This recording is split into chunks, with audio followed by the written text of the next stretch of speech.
Okay, here we are, back again. It's probably gonna be like part four? Yeah, I believe four of my long series on the strange years of 2012 to 2013. Well, the years after that, they were pretty strange and they were rough, but it wasn't nearly as rough as those first couple of years. You know, they all pretty much sucked, but 2012, 2013, they were drastically bad for me, at least, with what I was experiencing. 2014 to 16 were like they were bad, but I just had a kind of empty, numb type feeling. I was on a fair amount of pills, but I still had to resolve of, hey, whatever I get from this point on, it's all gravy with me. I wasn't, that's how I looked at it a lot of the time. But I wasn't really thinking about it as much, you know.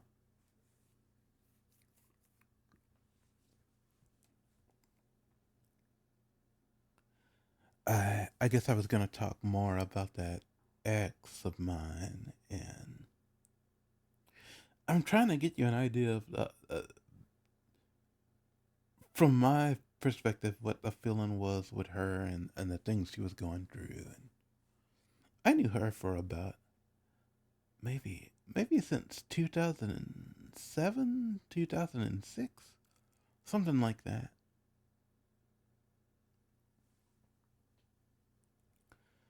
But we used to talk all the time on Skype at first because I met her in a Skype cast, which they don't have Skype casts anymore. And we had a mutual friend from the UK that was, well, we all met in this room that was like kind of like for learning Japanese and Japanese words and stuff. And she took Japanese in high school for a foreign language. The girlfriend I'm talking about. So she was familiar with some stuff. Goodness, I know like a few words here and there. But, we were kind of friends. We got on with Skype back in that day. It's like you'd bump into people on a Skype cast or something. And then after the Skype cast was over, they'd give you a list and you check which people you wanted to add to your list and you could just add them.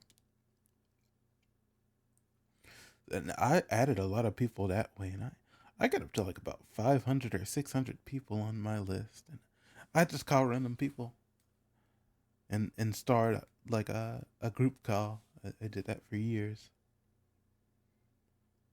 So I had random Skype people, people from Voodoo Chat, which is a chat similar to the old. It was similar but better to me than the old Excite virtual places. And I had people that I knew since like Excite, and that was a long time ago.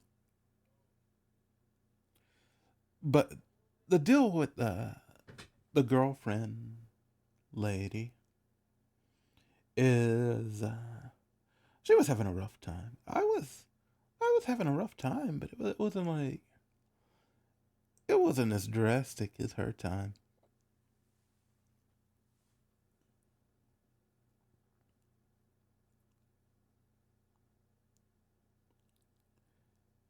she was living with her mom and her younger brother and her mom's husband at that time, which was different than her dad.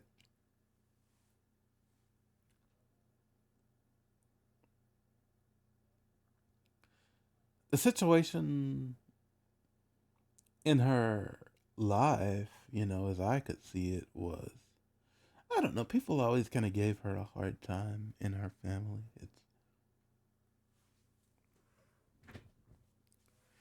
It kind of reminded me of that line from that one Metallica song, "Unforgiven," where it was like they dedicate their lives to running over him. That's kind of how it was with him. It's like they kind of it was like kind of a sporting event to kind of take a shot at her and what she's not doing and how she is, or whatever the deal was with her. And she was not like perfect, but it wasn't it. Neither were they by far.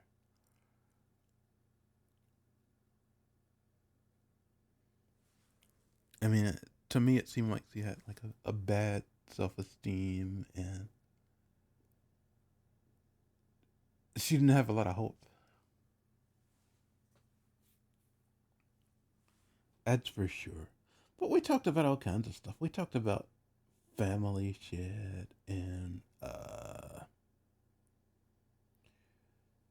politics. We used to talk about that a lot. 'Cause she talked about the local politics where she was at and then the national stuff. I'd talk about the national stuff, and sometimes I'd talk about stuff here, but I wasn't paying a super attention to stuff here then. I pay more attention to it now, but for goodness sake, it just seems like day in day out the same shit happening here.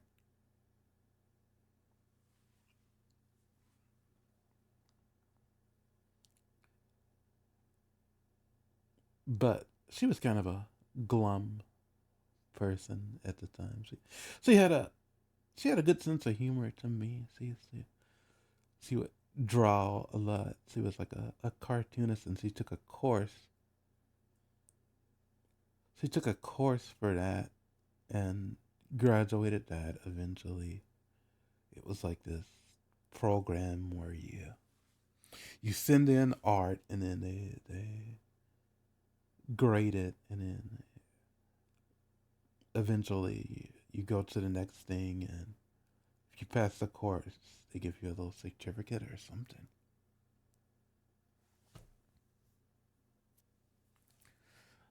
But one of the things she used to do just to deal with some of the stuff and let off some steam, I guess, is she'd draw little caricatures of like things that happened in her life, or people, situations, things like that. And, it helped her, and it was something she could share with people, and it's funny, it was all right. It was just a way for her to deal with stuff. Another way that she had to deal with stuff was she would just get away from the people in her environment, her relatives, her immediate relatives, and she would jog and walk. She'd just go outside and walk and look at the different stuff, the things that some of the things that I remember her talking about were like hummingbirds dive bombing and stuff like that, or she might run into a stray cat because she was big into cats. But or see something weird in the neighborhood and comment about that. And it was a real relief for her if to do that, you know.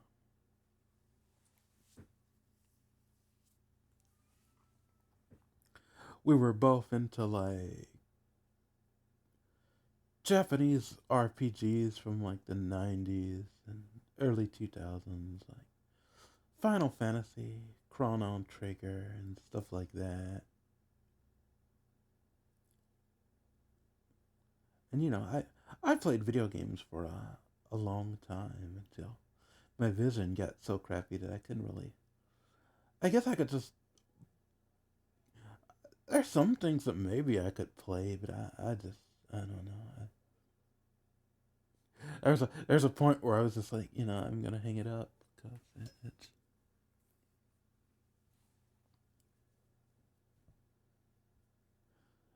But that was that was just something to do. For me, I didn't I didn't have a lot. I've got more things that I do now, but back then it was like I was music. I was big into that, and uh, uh, a lot of it was just talking to people on Skype. That was my kind of way to disconnect from stuff or reading a book. I found LibriVox that had a bunch of public domain books, audio books, and I did that for years. And there's talking to relatives, or if there was like a family event, that'd be something. But there wasn't a whole heap of those, and I'd see like I'd see my biological dad sometimes. That was always a treat. There's always my brothers, and they're it's not like they were like totally not around or anything, but they were always a lot of the times they were busy doing stuff, you know. And it's cool. I'm not saying you know.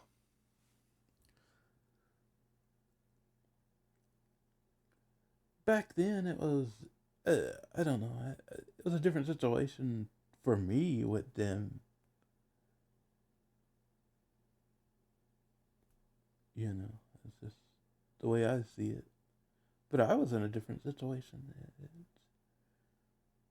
I wasn't I wasn't seeing a whole lot of my stepdad. It'd be like a blue moon thing he'd call, or he always called on my birthdays and New Year's, so that's something. Sometimes he'd just randomly call.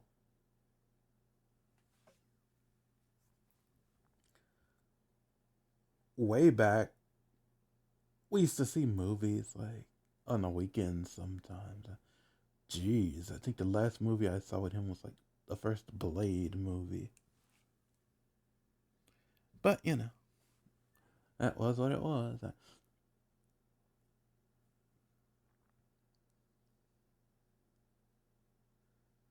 But the thing with her is like, I liked her. I always had a thing for her, but I always knew as well, hey, something's not right here. And as things progressed, I had a feeling like maybe I can help the situation in a way, and you know, it wasn't like something like I'm gonna like make everything better because I don't, you know, I can't do that.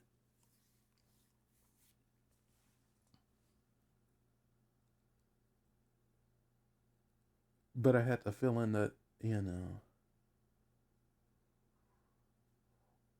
basically, let me go over one thing. When I was a kid, and I know I'm bouncing around here, but That's just how my brain works. Maybe someone can make some sense out of this. When I was a kid, I used to watch a lot of horror movies, and I also used to watch a lot of kung fu movies. And, I don't know, you know. People got, when you watch stuff like that, it, it has an impact on you when you're a kid, but the thing that it always kind of left me with, and a concept that I kind of glommed onto kind of later on in life, at least, sometime in my 20s,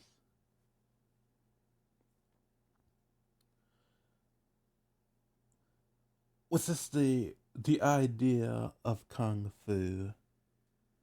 And when you really understand what it is, it's, yeah, there's some martial arts stuff, but you break down the thing, it's kung fu is just a pastime. It's the things you study. It's the things you mull over in your mind, and it's the things you put into practice when confronted with whatever you are confronted with in the natural world.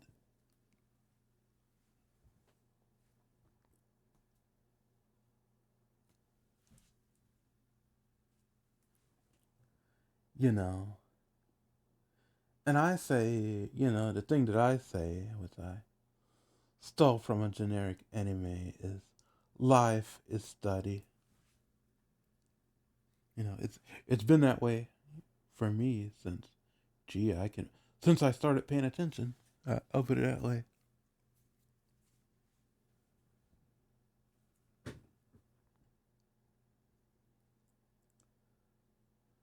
But I saw the situation with her, and we knew each other for a good long while. And there was a point where the situation I was going through, it got pretty rough again. And I was talking to her at the time, and she was leaving to go out of town.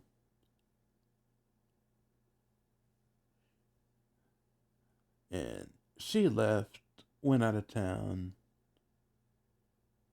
but while she was out of town, she was at a photo booth, and she took a photo and wrote something on it and mailed it to me when she got back. And that had an impact on me because she didn't have to do that. You know, I didn't have to. I could have just been like, "Oh, this is boring," or "Oh, there are things that I don't like about her," which there were, and I could have just like got annoyed before all of that happened and just stopped talking to her because like some of my friends did not like her, and I got the reason why, but I didn't do that. She didn't like some of my friends. There's one friend in particular she really didn't like. But I didn't really, I didn't not talk to that guy because she didn't like him.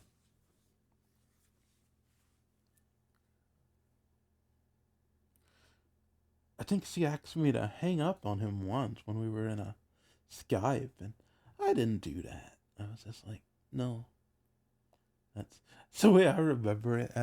I, you know.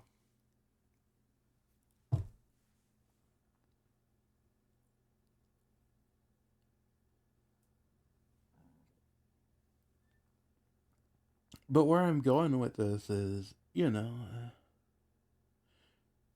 she took time, with me, and I took time with her. The opportunity came up, I guess, for her to come down here. And,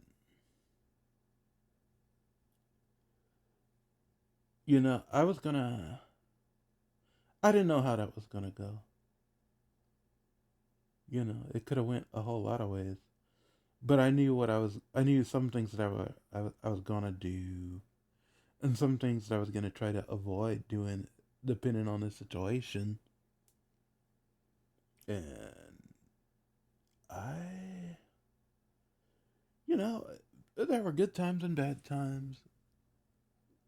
What I'm trying to get at here is she had a bunch of stuff in her head about people and the way things are usually go, and she had a bunch of things in her head about herself and who she was. I drank, and I was drinking at the time, and sometimes I'd have a drink, you know. She was staying in my room, so I'd have a drink with her. Not with her, like I'm drinking with her, but I'd have a drink with her in the area. And, there's a reason, even if she didn't want to drink what she didn't want to drink, there's a reason why I drank with her. Because I'd have my drink or two or whatever, and we'd watch some crap on TV and make fun of the commercials, and then we'd go to sleep. I didn't like become some kind of a different person when I drank. I didn't make any demands from her like, "Ooh, I'm drunk. We've got to do it now."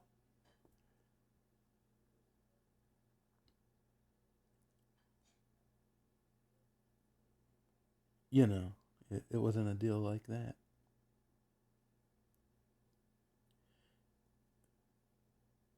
And no matter what she'd seen from drunk people in her life previously, she had that, and she knew me fairly well. It you know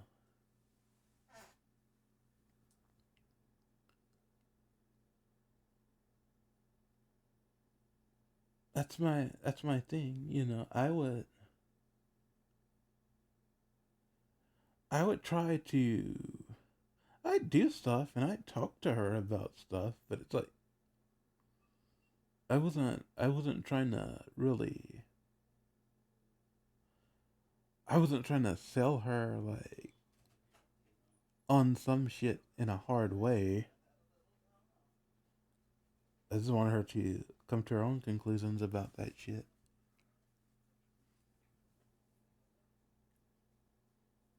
But some stuff she really wasn't into. No,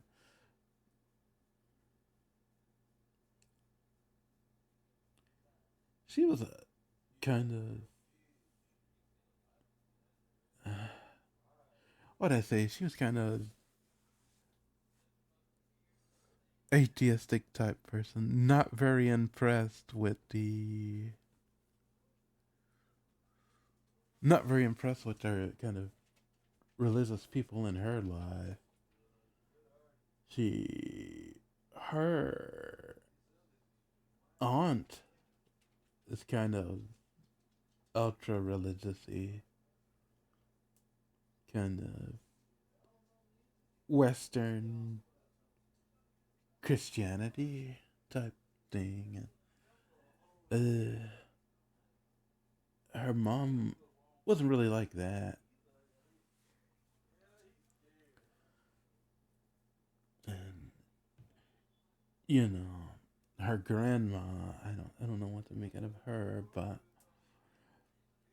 her granddad was like, oh, they said they should have raised those kids Catholic.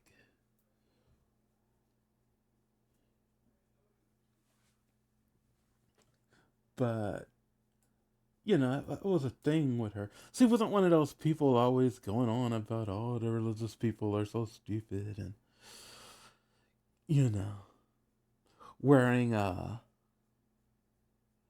wearing a pasta strainer on her head and going on about the flying spaghetti monster. And people like that annoy me. The atheist people like that going about, oh, you must believe in the flying spaghetti monster. It's like, for goodness sake, man, you know, at least be a little inquisitive. It's like stuff like that, To me, you don't seem much different than the fundamentalist that drives around with the pictures of the dead babies. It might not be as extreme as the fundamentalists, but yeah, to me, you're both suffering from the same different aspects of the same kind of a thing. That's just where I'm at. Shit, I know what the shit means to me. Maybe I'll try to drill down on that a little later. But the thing I'm trying to say about the girl is, I saw an opportunity. There's opportunity for lots of shit, but there's definitely an opportunity to kind of help her out. And no matter which way our relationship went, I could rest in the fact that, hey, I tried to help her out, and yeah, you know,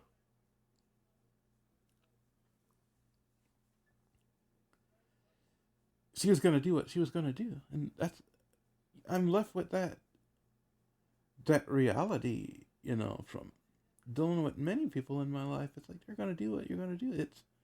It doesn't hurt though if you try to help, but don't come at them at an angle like you're trying to explain every fucking thing to them. Nobody wants to hear that, and over time that'll just get you to kind of dilute it. So I see it. She was kind of, I don't know. She changed over the years. Last time I talked to her, it wasn't like great. And I wasn't like super nice to her, but she wasn't really talking to me at all at that point. And it's cool, whatever the thing was. I still remember her. I like things about her, and I'm glad she got out of the shit that she was in when I first met her, because it's like there's a point where she would just go on about how she wished she just didn't really exist. And she had all this stuff kind of baked in about who she was, and, you know, was all that shit gonna change? Probably not, but some of it changed, and she got along better in life. She got along better in life, at some point, me knowing her. Shit, we had some fun times here, you know,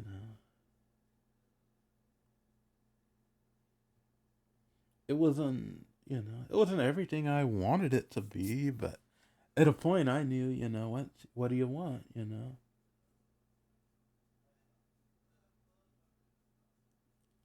She wasn't gonna be what I wanted her to be in a way.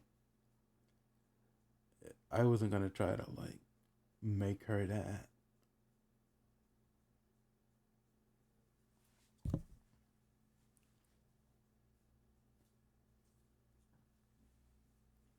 But I had a thing for her. I mean, my friends didn't think she was very attractive for whatever that's worth, but I liked her, as far as even personality wise and physically and whatever. I liked her, you know. But I wanted her to see something different from people. Is my thing.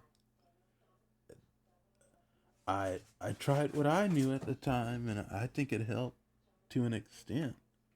You know, I could have gotten caught up in, oh, I really have a thing for her, and I could have maybe taken things to a different direction if I was more assertive about shit, but I didn't really care that much to do it.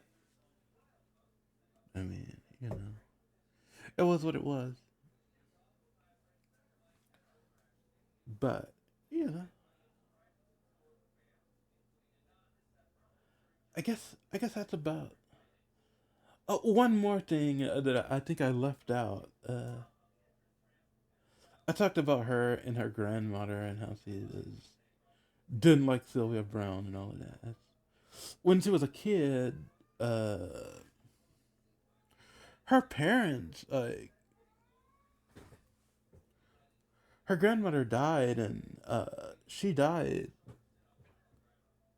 with her staying at the house, at her grandmother's house, and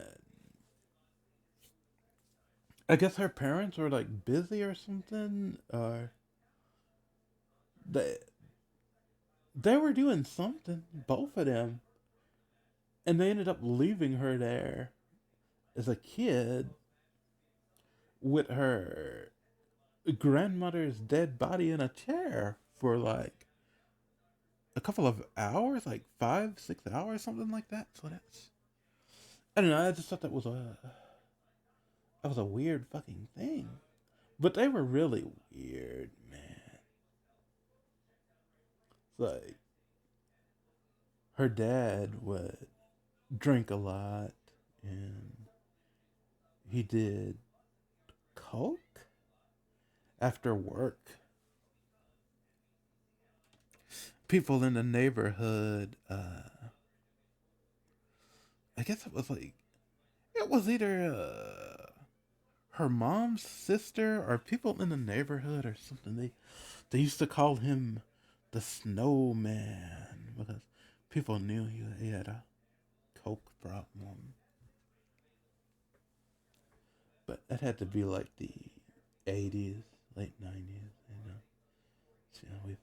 We've all seen the public service commercial with the guy with the cocaine. Gotta go to work.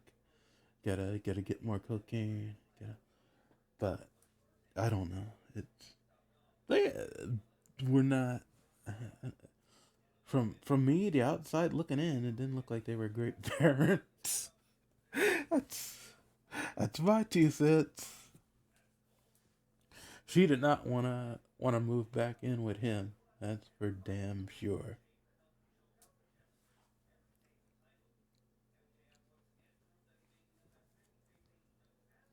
But it's whatever the thing is. In a way, I'm glad I knew her because it helped me progress in life, and I think it helped her a little. So if something I said or something I did it helped her, then I guess I did something good.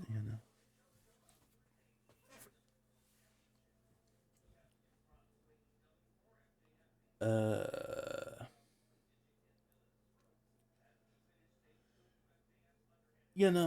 I guess I'll get back to like 2014 and onward. Like I say, things were kind of murky then. I was on a lot of pills. Uh, you know, I still talked to people on Skype at the time, but all that shit was a blur. It was just like an endless struggle to kind of be present. I had the things that I knew that helped, and they helped, but it wasn't enough, you know.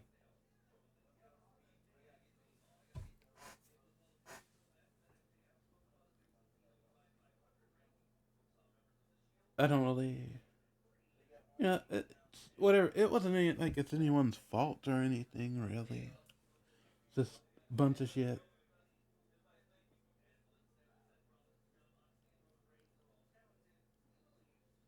I was in and out of places those years, and uh, shit, I'd have blackouts.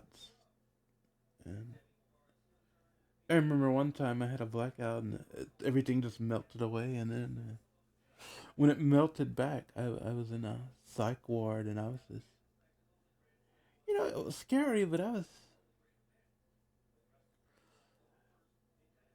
it was so ridiculous to the point I had to just laugh and instead of like being sad or scared or crying. I was like, dude, what am I doing here?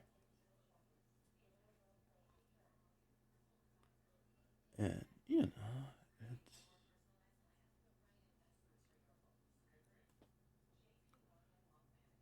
it's it was a lot of shit like that.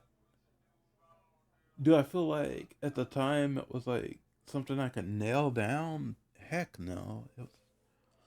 What I really felt like is like just my mind was just kind of scrambled and trying to juggle pieces of it that were disjointed. Plus, I had the pills that were kind of like just dulling everything. And that's another thing from the going back to 2012 and 2013. When the shit first started happening, I got a feeling that was really foreign to me. And that was the feeling I'd be on Skype or I'd be talking to people or I'd even be randomly. Well, this was more like on Skype or just randomly watching something on YouTube or a video. I get this feeling of like something kind of scanning my mind and like scanning thought patterns and scanning different events in my mind like I was looking for something and trying to drag it up and piece it together and trigger something.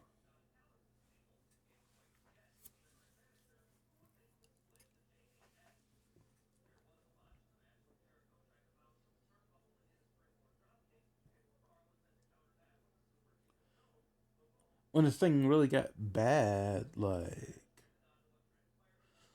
I think it was sometime around by Superstorm Sandy. It, it's like I got the feeling that thing. I would look at something, and my mind would try to arrange it. It would try to like. It's not like it was an image, but it would like try to arrange how I was processing the image in my mind. Like, this isn't this, this is that. Or it could be kind of something like that way. No, I don't know if I'm explaining what I'm trying to explain, but that's how it seemed to me. It's like you would look at some letters and you'd have to do a double take. Like, is this a B or a D or is this the number 8? There would be some hesitance in what the thing is, and you have to do a double take.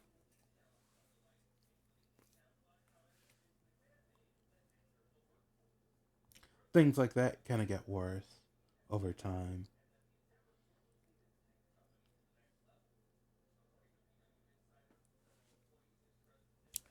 And then there was a time, 2000 and probably 2013, 14, I lost more sight.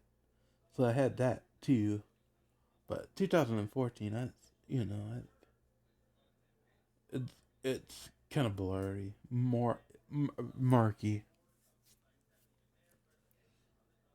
But it wasn't something where I was just like, oh my goodness, this is it. I'm gonna lose. I don't know. I had that thing. I've had that thing a few points in my life of early on, like the this is it. I'm gonna lose a bunch of sight, and this is gonna be it. It's gonna be all the sight I've got. I I know how to deal with that at this point. You know, it'll be depressing if I lose a bunch more sight, but I was going through that once and really freaking out. Like some years ago,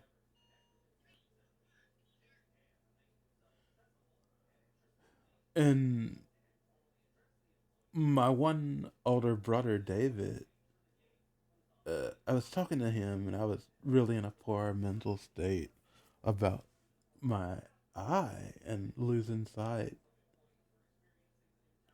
And I think at one point he said, "Well, you got to remember that at the end of the day, it's just an eye."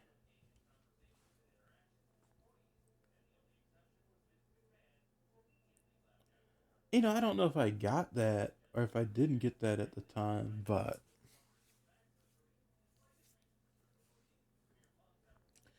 it it kind of stuck with me that at the end of the day, it's just an eye. If it starts going wacky, or if it gets worse, it's at the end of the day, life has kind of shown me that there's always stuff out there. There's there's usually another way you can do the thing that you're trying to do at this point, and there's always stuff out there. You know, there's always another way to approach the thing. It's not this is it. You know, whatever it is, it is.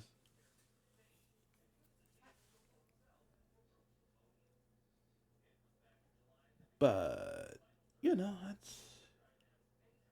I guess I'm gonna try to wrap this thing up because I don't want to do 100 of these,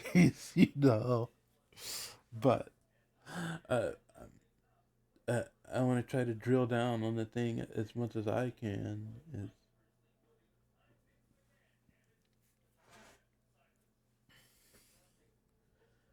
And at the end of the day, all this shit is like my internal story. There's a lot. Excuse me. There's a lot of shit that I can't talk about.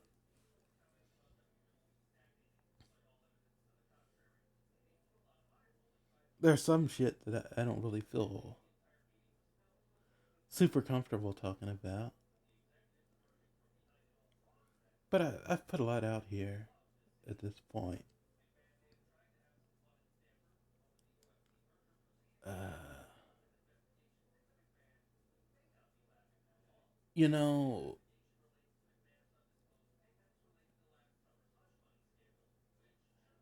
I'm I'm glad I had the people that I have in my life, and I'm glad that I had the people that I had in my life. There was a point when I knew that my stepdad was dying.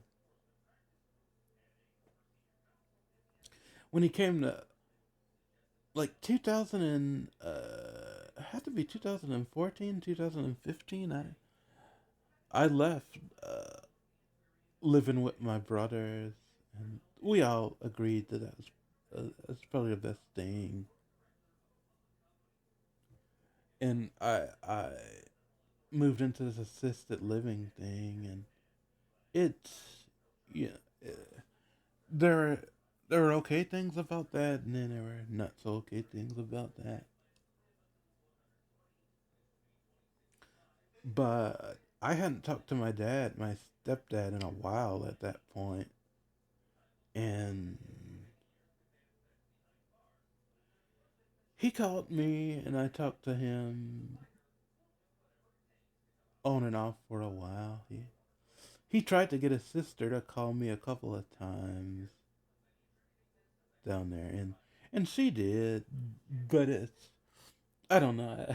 I wasn't in the greatest of states still there, but it wasn't like super bad or anything, and I had a lot easier time there, just managing stuff. But she called me a few times. But we hadn't talked for like years and years, and I didn't have a lot to really say to her. But he came to see me, and I knew he was gonna die.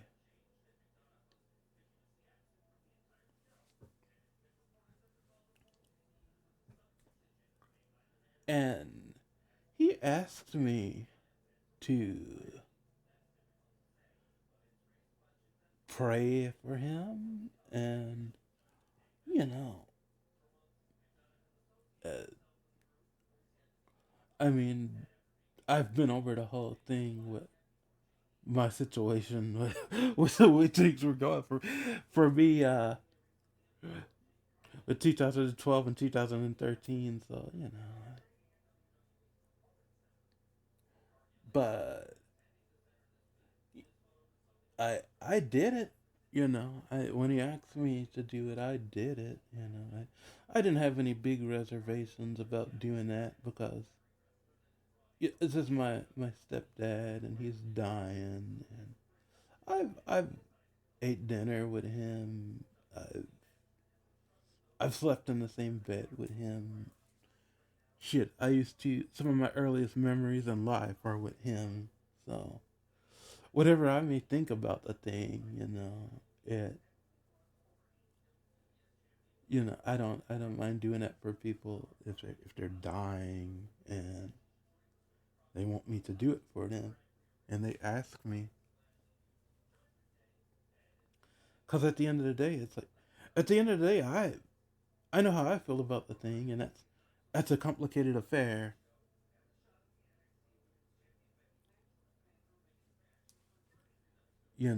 I can try to touch on that, but I I'm willing to do that for somebody else. I can't really say that I'm willing to do that for me because it's not the thing for me. I was watching I was watching some show. It's like a documentary or some show, and there was this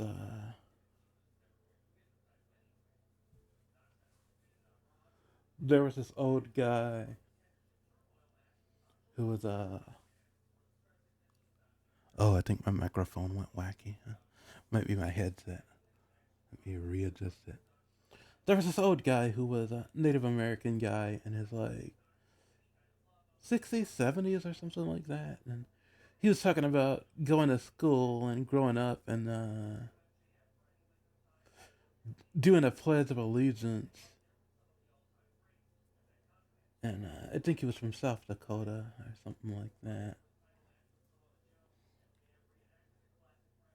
And he was like, when they do the pledge of allegiance and they do the one nation under God, and when he did the under God part, he took his hand off of his chest, not because he didn't believe in a God, but he had a different concept of what the creator is than that. And I haven't, I'm coming at the thing from a different perspective than that old man because I've lived a different life than that old man, but I still have to kind of come at it from the perspective of, you know what, I know things. And it's my right to say no thanks to some things. When it comes to the Jesus stuff, yeah, Christ, that's a different situation. My situation is a different situation. I believe in that, but I believe in a spiritual dynamic to every fucking thing.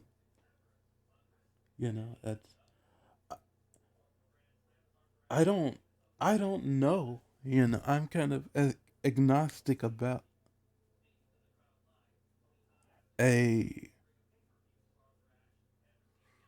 permanent, enduring personality, but it can be maybe there is an ultimate ground of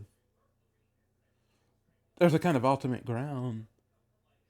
There's an ultimate ground of creation, an ultimate ground of life sustaining force, and an ultimate ground of disintegration and destruction. That's what I believe, really. If you want to just drill down,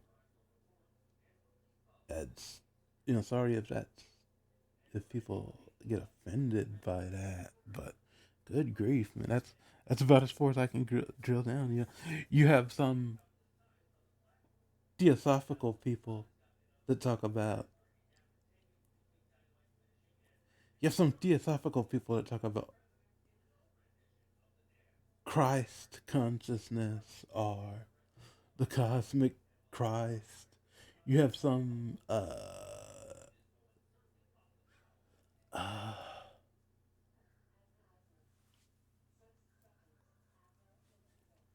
you have some like more mystical Christian people that talk about more uh, being centered in the spirit.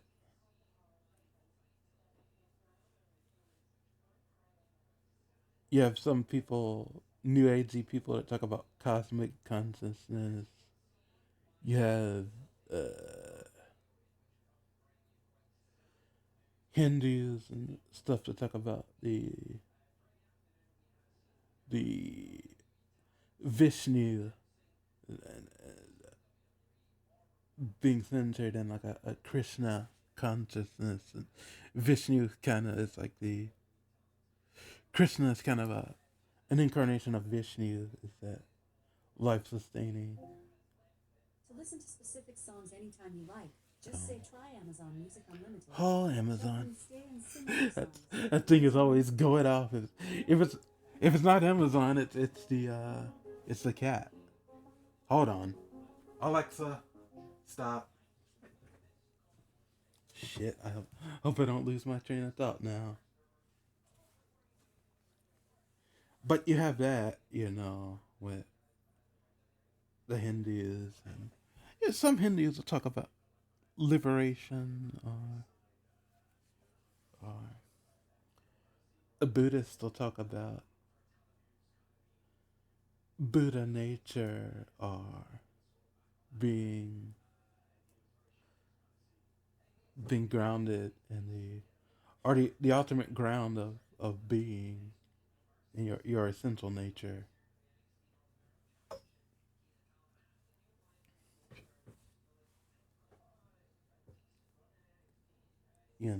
It's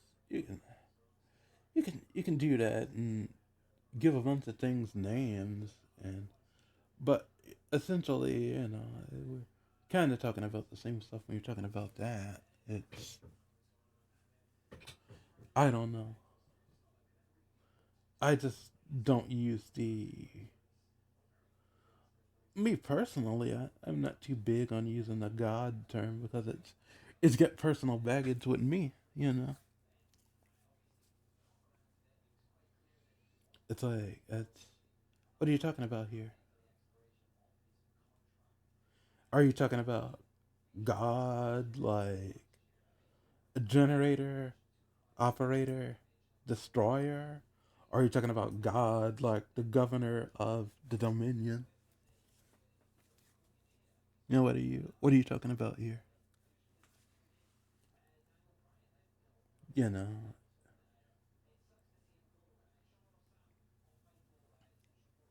But at the end of the day, that's my tick, It's whatever the thing is or the thing may be, it doesn't bug me so much that I can't say a prayer for someone who's dying. And I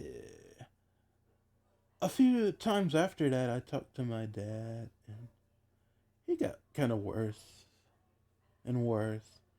The last time I called him, he was in the hospital, and we didn't talk for a long time. He talked about them putting him on a colostomy bag, and he was upset and just depressed over that. And I, I don't know. I had a feeling that that might be the last time I talked to him, but we didn't really say much of anything to each other that night.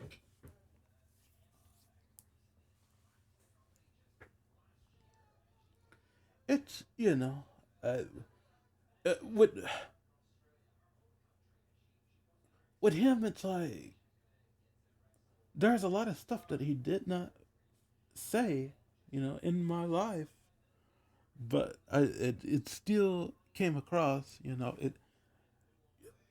him being there and him saying something, it came across as something that I remember that was helpful to me. Like he would just say some things randomly, or he'd get a feeling and he'd call me up and he'd say something. Like one time before all of this happened, he got a feeling and he called me up and he just said, no matter what you've done or what you think you've done or whatever the case may be, don't kill yourself. And that's kind of an out of the blue thing to say, but his, his brother, I'm I'm pretty sure he killed himself. So he for whatever reason he got the feeling that it was a time to say that to me, and he called me up randomly that day and he said that.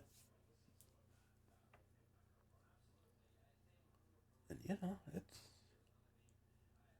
did he mess up some stuff? Yeah. It's Geez, my mom and him, they both messed up some stuff. But at the end of the day, I look at it like, shit, man. Uh, People they had in their life messed up stuff for them. So I'm not giving them a pass, but it's like it explains why some things are the way they were. Now they're both gone, so it's like I don't know. It is what it is. I have the memories that I have of them, and I don't know. I guess the real complaint I could have on this situation is the memories I have of my mom. I only have like 13 years of those, and you know, at the end of the day, you have 13 years of memories of your mom from when you're a kid, so you have the rest of your life to mull over those memories, and things can become it can become whatever they can become in your head. It can become like a something that grades on you, and that person isn't there to explain, in their opinion, why they were acting that way, or you know why things went down the way they did, or maybe they'll look at it later on in life and oh well, maybe I shouldn't have handled that way. They don't have that opportunity, and all you have is the memories from when you were like young and still developing who you were to to to really process what they were doing. If you're not careful, that thing can become a kind of juggernaut that you won't get over. I know it was for me, and am I like totally over it? I don't know, but whatever it is, whatever it was, dealing with it in life in a better way than I was, and that's what I say. It's whatever I get at this point. It's gravy. Yeah, I've lived an okay life. I've learned shit. You know,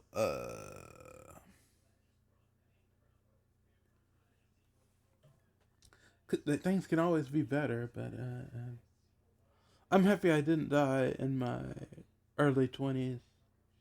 I would have died in a miserable state. I'm happy I didn't die in my early 30s. I wouldn't have died in a as miserable state then, but I still would have been kind of confused or on the fence about some things or whatever. I wouldn't have died in that happy of a state. If I die now, I don't know what that's gonna look like, but whatever it looks like, I think I'll handle it in a better state than I will at the past, because hey, I'm not on cloud nine drinking 7 Up, but I'm more happier with myself and the people around me in life. And there were some people after the thing happened, some years after the thing happened, I just stopped talking to them. And I'm not I'm not talking about the internet trolls that I ran into in 2012. I stopped talking to them like sometime around 2013, most all of them. But there were some people that I talked to for years, and I was just like, you know what, this isn't. I can't really gel at this point in my life with the kind of energy they bring, and I'm not helping them, and they're not helping me. So let's move on.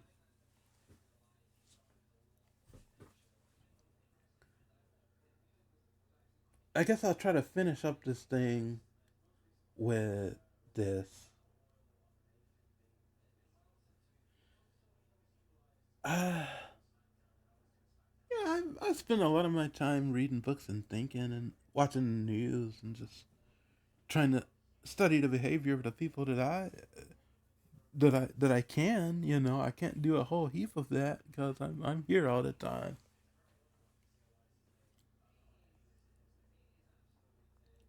But I try to I try to explain what I believe about the situation.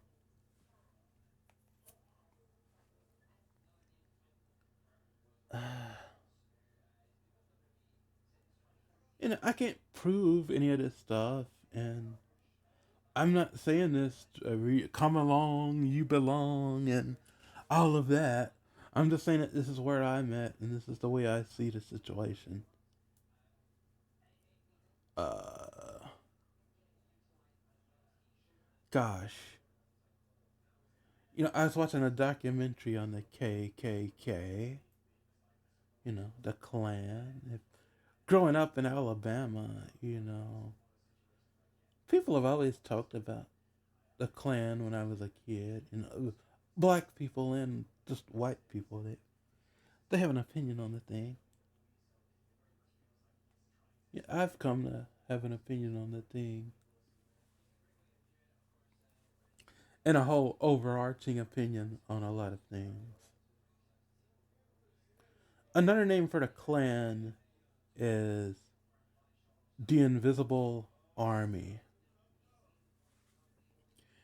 and that's it's kind of a curious name if you think about it. You know, you know, the Klan stuff is whatever you think about the Klan, whatever you think it is they're practicing. It's psychological fucking warfare.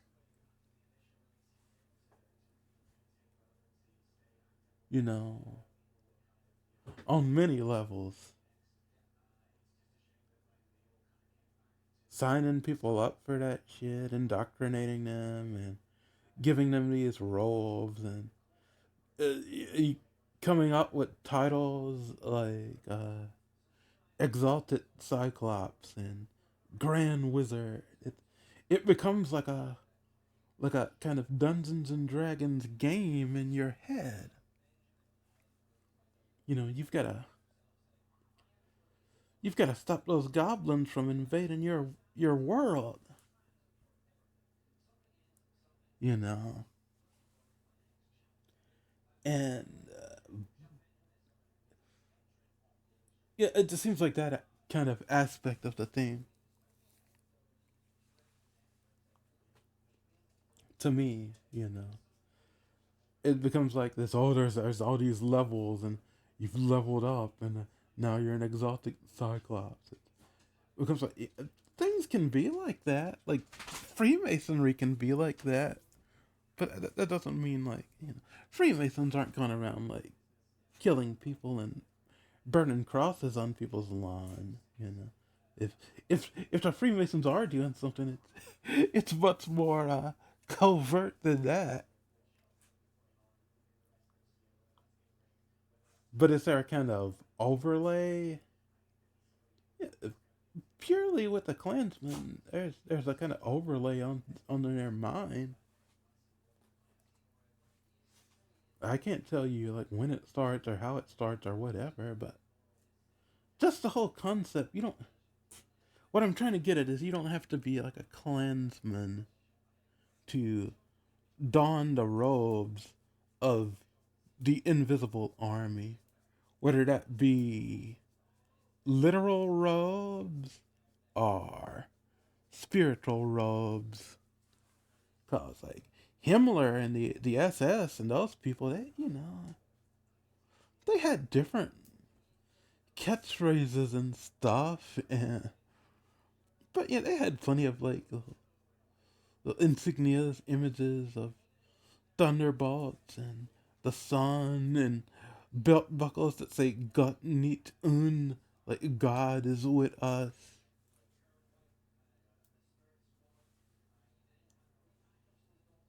You know,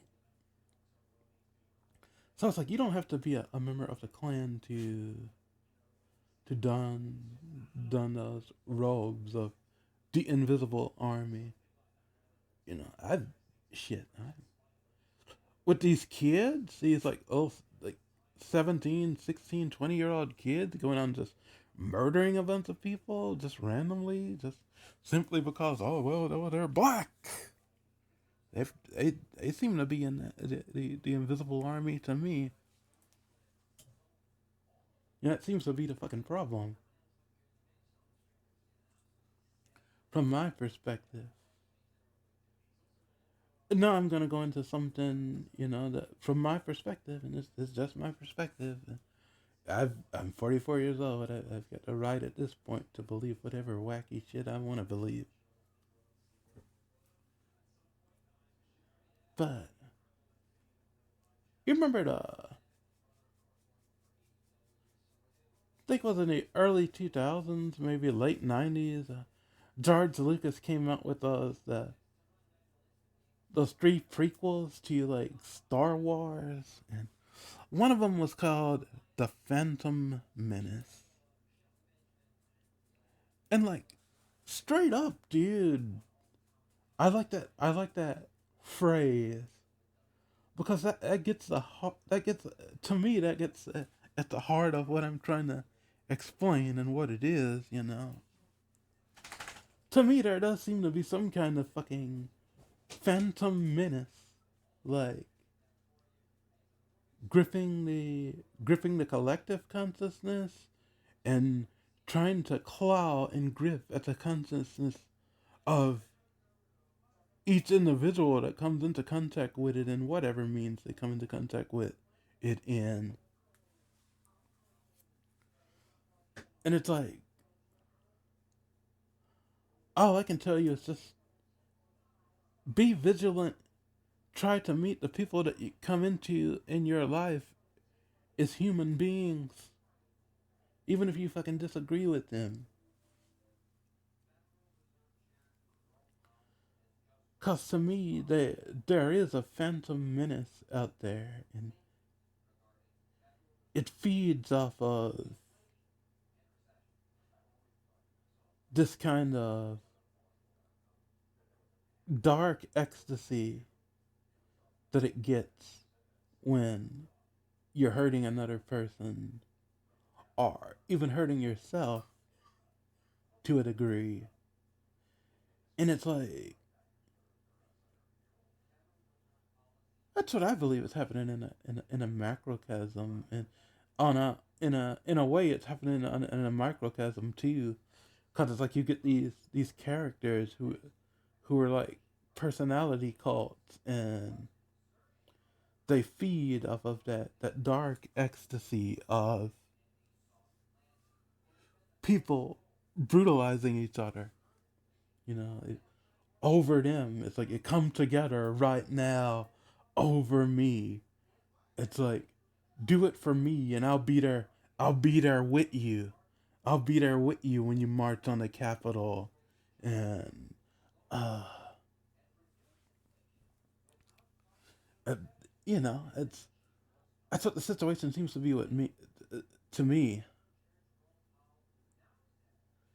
when Trump said that line about "I'll be there with you" on the Capitol, it made me think of I watched a documentary with Vincent Bugliosi and a bunch of other people, and they were talking about the Manson murders, and one of the young women who took part. I think it was one of the young women, or it might have been the guy Tex, the young man.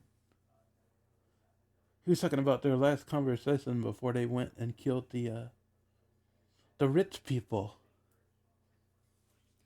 Before they did that, uh, uh, Manson kind of gave them a kind of pep talk and told them to make it look really scary and witchy, and don't worry because I'll be there with you. That was his kind of final thing to them. And clearly, what you think about any of those young people, clearly the guy had an. At the end of the day, yeah, it was their choice to do that shit, but clearly he had an influence on those guys, especially the girls, and they were taking a lot of drugs and listening to the same thing over and over and over again, listening to the same kind of personal mythology that Manson had over and over and over again, drilling it into their psyche, and that's you know that's kind of like some people in the psychiatric community uh, back in the '70s, they would talk about like psychic driving techniques. It's just driving the psyche, and I mean it doesn't. Yeah, people do that, uh, like even if you're someone who's just like a lawyer and you're giving a speech, or it doesn't, there's a kind of cadence to things, no matter what religious text you listen to, it has a cadence to it, and it doesn't necessarily mean it's a bad thing if it's something that's driven into your psyche, but it is if it's driven there, and it's something that's gonna hurt you or hurt somebody else, or cause a kind of disharmony in things.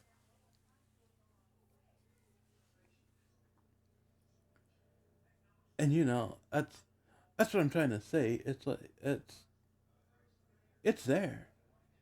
Me personally, I believe there's something or some group of things out there that feed on the kind of dark ecstasy of just hurting people and torturing animals and doing things like that. If you're a young kid and you fall into the habit of hurting animals, and people don't stop you from doing that and tell you that this is something you don't want to do, and don't do this, cut it out, you're gonna you you're gonna feed on that kind of dark ecstasy. Is there something behind you feeding on that dark ecstasy as well? I At this point in my life, just looking at myself and looking at the world that I see outside, I'd say sure as shit there is, but it's it's up to you to come to your conclusion on what that thing is, and you know all of that.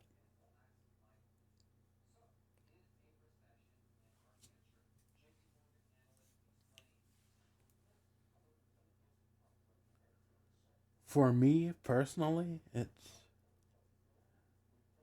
you know, and people have different ideas about Christ, like physical, historic Christ.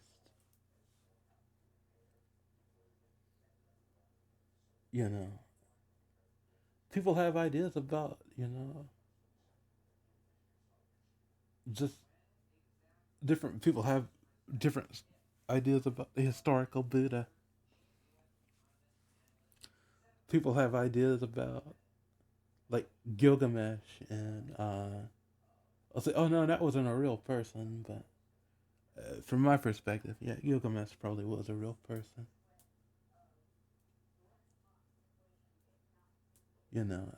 Christ, yeah, I don't see where he wouldn't be a real person. You know, I can't. I'm not gonna argue about his ethnicity because if you believe in the Immaculate Conception, any way you slice it, it's like he's he's he's half human. Any way you slice it, if you believe in the Epic of Gilgamesh, Gilgamesh is 1/3 human, and they break that down in the Gilgamesh story of his grandfather or father or whatever it was. So I don't know, man. That's that's what the thing is to me. But I'm more concerned with the. To be honest with you, I'm more concerned with the whole spiritual dynamic of the thing of trying to be grounded in a centered in that spirit of whoever those people were.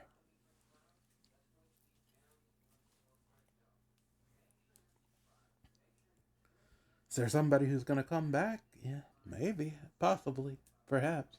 Don't know if that'll happen in my lifetime. You know,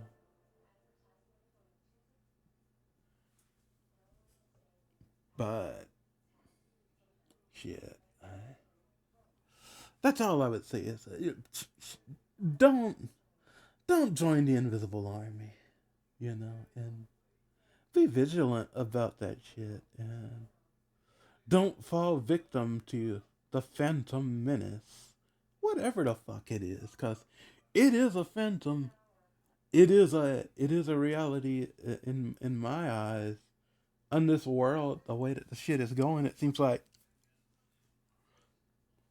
there's sort of a quickening and a speeding up of the fucking phantom menace, and it's like you have a microscope, and you're twisting the thing, and it's coming in clearer and clearer, the phantom menace. But that's shit. That's my own shit. I don't know.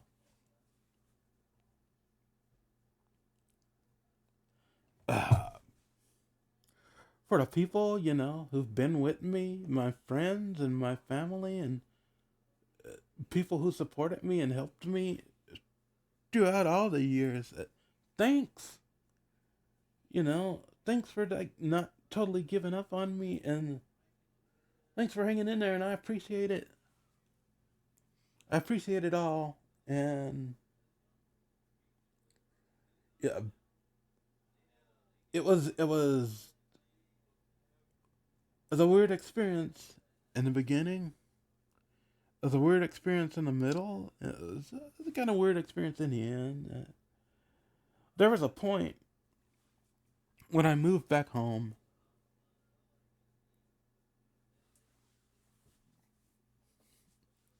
I was still on pills. There was a point when the pills ran out, and things started to get bad. But it was bad, but it wasn't it wasn't the same kind of bad, even on its even even when it got as as bad as it did. It was a different kind of bad. I got this sensation sometimes of when I wasn't on the pills at that point because I just kind of stopped cold turkey because I ran out of pills. I got the sensation of like being shocked, like in the brain, like my brain would just be shocked. And I remember I would. There was one point where I just jumped out of bed and ran into the living room. I think I told my brothers that I feel like I'm dead or something. I think a better thing to say was would probably be oh shit, I feel like somebody just shocked the shit out of me. But it was so jarring that like I said, I felt like I was dead afterwards. Not a whole thing. What I was going through in my mind that time, I would have very vivid dreams when I was sleeping. And they were pretty bad. They were kind of torturous type dreams. And there was a point where it was hard to focus on things. Like I'd watch YouTubes, and it was hard to focus on shit. I would kind of zone out.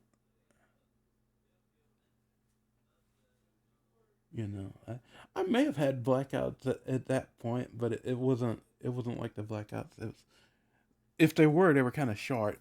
If they were, I know people say I'd be in bed and I'd jump and scream or something in the middle of the night, but I remember feeling like something was attacking me in bed, and even when I wake up for bed, I just have this kind of gibberish from dreams. They pack herbs and stuff and sell them on eBay, and one night I had a big dream about Mars and shit and shipping shit to Mars, and I woke up and I went around there with them, and I had this impression in my mind that they're just they're shipping they're shipping drugs to Mars.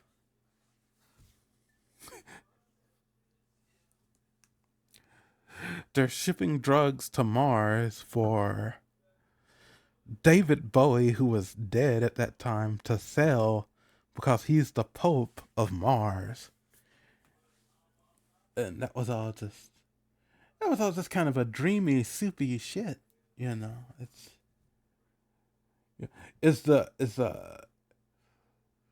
I could kind of shake that as the day progressed, but it was always some little story that was being kind of, and most of the time it was like stories from like some dream that I had the previous night or afternoon or day that would be very gripping and clawing on my consciousness, and it was like hard to focus on the reality of the thing. And I had the thing of just feeling like randomly I'm getting zapped. So I was still talking to people on Skype at that time, and on the phone. I want to say,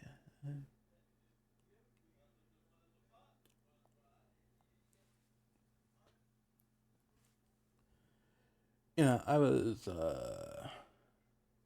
There was a point I started taking like lavender pills and some supplement stuff, and I was talking to a friend of mine she's had her mental ups and downs, and she was like, maybe you should just try to take the pills, try to get on a battery of the pills again, but try to see what you can take, and just see if you can manage it differently.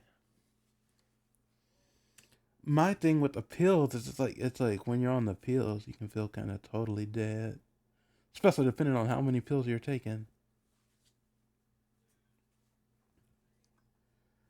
And I was mulling that over, and there's a point when I went to the back of the house with my brother, and I told him, I'm not having a good time off of these pills, and maybe I need something. But there was a point when I was taking a lavender pill and drinking something, and I kind of got a distinct kind of voice type feeling thing, kind of almost a voice type thing. It's like it just said you need to maybe take better something stronger than that.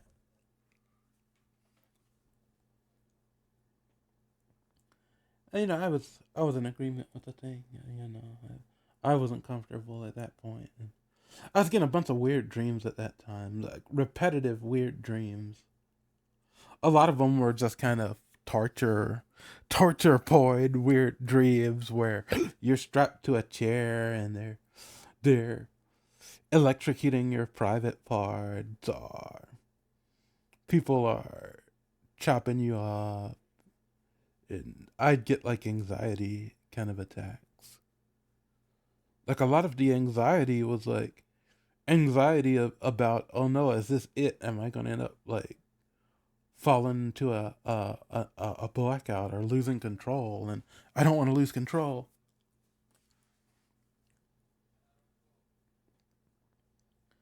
But yeah, the dreams were kind of really weird. There's one repetitive thing that was like it was like a single drum beat and some guy saying be there at that moment, and then I wake up. I got that for like I got that for like a couple of times, like, and it would happen like every time before the dream ends. It would be like a single drum beat and then a guy saying be there at that moment. But whatever the case is, I got on pills again, and then I dealt with the kind of mental health world. And at a point after some years, the COVID shit happened, and you couldn't go into like a mental health place. Everything was over the phone, so I just got pills over the phone and talked to a guy over the phone. To me, that things were they were better then. I had it started to get better. I started to take less and less pills, and I started to get more confidence about just being in myself and being present. And I felt like I had more of an access to my mind. And we had our ups and downs with the pill people and the mental health people. But there was a point where I felt comfortable enough about, I was only taking like 2 pills at that time, and I was like, what? I'm just gonna just not take any pills. I've been pill free for a while now. I don't know what the future is gonna hold. Maybe I'll just crack up and I'll be back on pills. But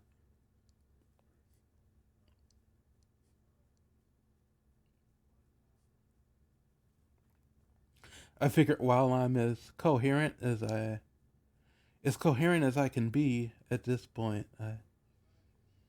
I want to try to put on my record some things, and people may not agree with it. People may agree with it. This is this is my record on the thing, and shit.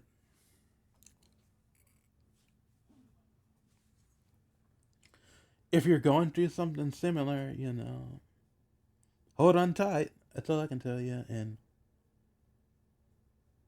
don't give up. Don't give up on yourself. Don't give up on your family. Don't give up on the people you know. Don't give up on the natural world. Just hang in there, and hey, somebody out there cares about you.